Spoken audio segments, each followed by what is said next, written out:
అదే మరి పర్యావరణానికి కూడా ఏ విధంగా ముప్పు తెస్తారనేది చాలా ముఖ్యమైన విషయం ఇది. అందుకనే చాలా డిపార్ట్మెంట్ క్రియేట్ చేసుకున్నాం.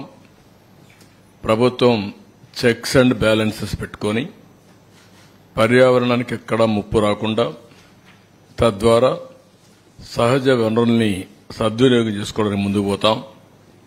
కానీ ప్రభుత్వం వచ్చిన తర్వాత మీరు చూస్తే దేన్ని వదిలిపెట్టలేదు. పంచభూతాల్ని మింగేసే పరిస్థితికి వచ్చారు. ల్యాండ్స్ విషయంలో చాలా పెద్ద ఎత్తున ఈ ఆధునిక ప్రపంచంలో అభివృద్ధి చెందే క్రమంలో భూములకు విలువ పెరుగుతుంది.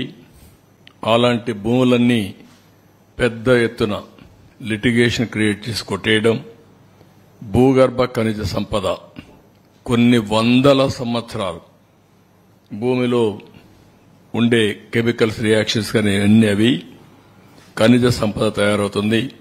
అలాంటి ఖనిజ సంపదని దోచేయడం, ఫారెస్ట్ని ఒక డిపార్ట్మెంటే ఒక సర్వీసే పెట్టుకున్నాం మనం.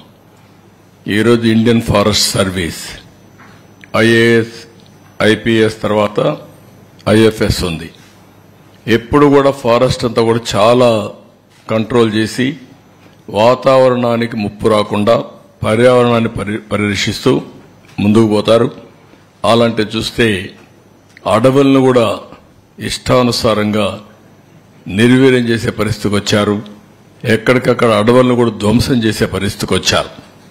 ఇవన్నీ కూడా బ్రాడ్గా మాకొచ్చిన సమాచారం, అది కూడా ప్రజలందరికీ విజ్ఞప్తి చేస్తున్నా. రికార్డులు అన్నీ ఉండవు, కొంతవరకే వచ్చాయి. వాస్తవంగా దీనికంటే కొన్ని రెట్లు, ఎన్ని రెట్లను కూడా చెప్పలేను.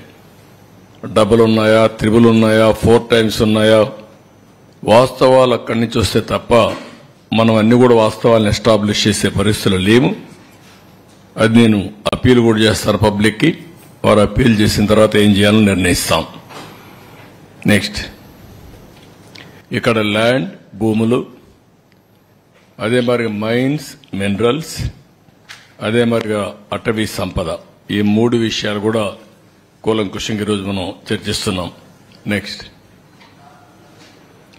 ఇక్కడ చూస్తే ఒక వినూత్నమైన పందా ఎంపిక చేసుకున్నారు నేరస్తులు. అందులో కూడా ఆర్థిక ఉగ్రవాదులు ఎలాంటి పందాన్ని ఎంపిక చేసుకుంటారు కొనికి ఇది ఒక ఉదాహరణ. ఇవన్నీ కూడా మీరు చూస్తే ఒక పక్క పట్టణ ప్రాంతాల్లో ఉండే భూములు, నేను ఎగ్జాంపుల్ మాత్రం ఇస్తున్నా, ఇంకా చాలా ఉన్నాయి. కావలి, నెల్లూరు, ఏ టౌన్ చూసినా, ఈవెన్ ధర్మవరం మీరు చూశారు, మార్నింగ్ వాక్ ఏం చేశాడు. కాబట్టి అవన్నీ ఉన్నాయి. మా వాళ్ళు అవన్నీ కంపేర్ చేయలేకపోయారు. అవన్నీ కూడా కంపేర్ చేస్తాం. విశాఖపట్నం, ఒంగోలు, తిరుపతి, చిత్తూరు ఒకే స్టడీ, అంతవరకే ఇవ్వగలిగాం. అదే మరి కొత్తగా ఒక మెథడ్ ఎస్టాబ్లిష్ చేశారు. హౌస్ సైట్స్ పేరుతో ఎక్కడికక్కడ ఇష్టానుసారంగా అధికార దుర్వినియోగం చేసి ఆ కొండే భూమిని ముందే వీళ్ళు కొంటారు. ఒక స్మాల్ ట్రాన్సాక్షన్ చేస్తారు. ఆ ట్రాన్సాక్షన్ అబ్నార్మల్ గా చేస్తారు. అదే మార్కెట్ రేటుగా చూపిస్తారు. దానికి 2.5 times డబ్బులు ఇస్తారు. అంటే ఇది ఒక పెద్ద ఫ్రాడ్ చేసే పరిస్థితికి వచ్చారు. అవి కూడా ఎక్స్ప్లెయిన్ చేస్తాం కొన్నిటి వరకు. ఇంకొక పక్కన వీళ్ళ ఆఫీసులకి ఇచ్చేటప్పుడు అన్ని ఆఫీసులకి ఇవ్వాలి.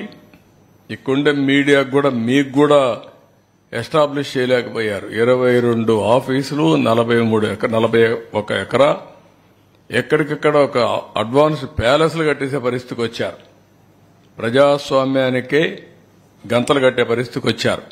మీ అందరూ కూడా ఎవరు ఎక్స్పెక్ట్ చేయనటువంటి పరిణామం తీసుకొచ్చారు.